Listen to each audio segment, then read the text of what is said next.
वैसे गणेश चतुर्थी देश भर के भक्तों के लिए खास अवसरों में से एक है, लेकिन बप्पा के इस उत्सव को महाराष्ट्र में अलग आस्था, जोश, उमंग और उत्साह के साथ मनाया जाता है। कहीं पांडालों में लोग एकत्रित होकर पूजा अर्चना करते हैं, तो कई लोग अपने घरों में ही बप्पा को विराजमान कर इस त्योहार को मनाते हैं।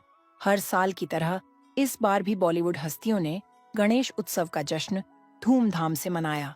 फिल्मी सितारे इस पर्व को लेकर खासे उत्साहित नजर आए, मानो पूरा बॉलीवुड बप्पा की भक्ति में डूबा हुआ हो।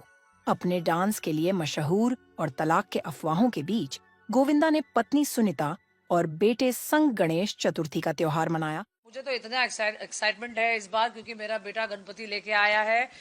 इस तरह मेरी मदर मेरी सास ने, जब गोविंदा बड़े हो रहे थे, मतलब करियर वाइज में, तब उन्होंने प्रथा रखा था, हमारे ऑफिस में गणपति बैठते थे। और यशवर्धन का नेक्स्ट मंथ पिक्चर का शूटिंग स्टार्ट हो रहा है, तो मैंने बोला इस साल मेरा बेटा लेके आएगा, क्योंकि मैं चाहती हूँ कि यशवर्धन गोविंदा की तरह खूब नाम इज्जत शोहरत कमाए, सबका प्यार कमाए। इसलिए मैंने इस बार यश के हाथ से स्थापना कराया। और मेरे गणेश जी भी बाल स्वरूप है, जैसे जैसे यश बढ़ेगा वैसे वैसे उनका उम्र भी बढ़ता रहेगा। तो मैं चाहती हूँ कि आप लोग सब बहुत प्रेम दे मेरे बेटे को, जिस तरह आप लोग ने मेरे पति को प्रेम दिया, गोविंदा को, और मेरे यशवर्धन को भी आप बहुत प्यार दे, यही मेरी आशा है। तो वही बॉलीवुड गायिका पलक मुच्छल, अभिनेत्री दिव्या दत्ता, हर्षिता भट्ट पूरी आस्था के साथ गणेश उत्सव मनाती नजर आई।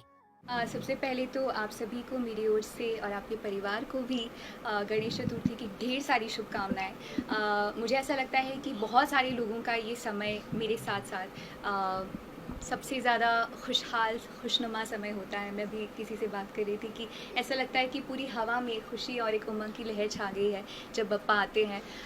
बप्पा के आगमन पे हर साल आप लोगों का भी आना होता है। हम पूरी खुशी, श्रद्धा से, समर्पण से सेवा करते हैं बप्पा की 5 दिन, और फिर 5वें दिन विसर्जन हो जाता है।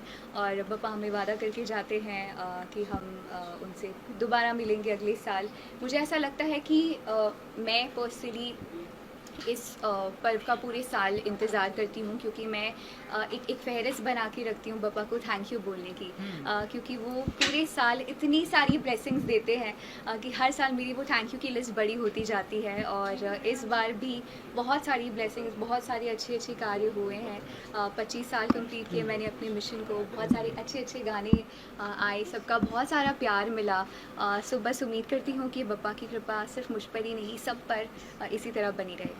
मेरे ख्याल से पप्पा खुद ही सोच कर आते हैं कि किस तरह से उन्हें इस बार सजाया जाए, किस तरह से उनकी पूजा की जाए। और सबसे खूबसूरत बात होती है कि जिन लोगों से आप साल दर साल नहीं मिल पाते, वो इस दिन ज़रूर आते हैं, चाहे वो टाउन से आ रहे हैं, चाहे मीरा रोड से आ रहे हैं, कहीं से भी आ रहे हैं। लेकिन बारिश हो, तूफ़ान हो, जो भी हो, everyone comes and it's beautiful to meet everyone and celebrate Bappa's coming with everybody. मैं बस इतना ही कहना चाहूँगी कि हम हर काम करने से पहले गणपति बापा का नाम लेते हैं। और कुछ भी अच्छा हो तो उनका नाम बिना लिए कोई काम हमारा अच्छा नहीं होता। ये विघ्न हरता है, सुख करता है, दुख हरता है। और बस मैं यही चाहूँगी कि आप सभी की ज़िंदगी में वो अपनी ब्लेसिंग्स ऐसे ही बनाए रखें।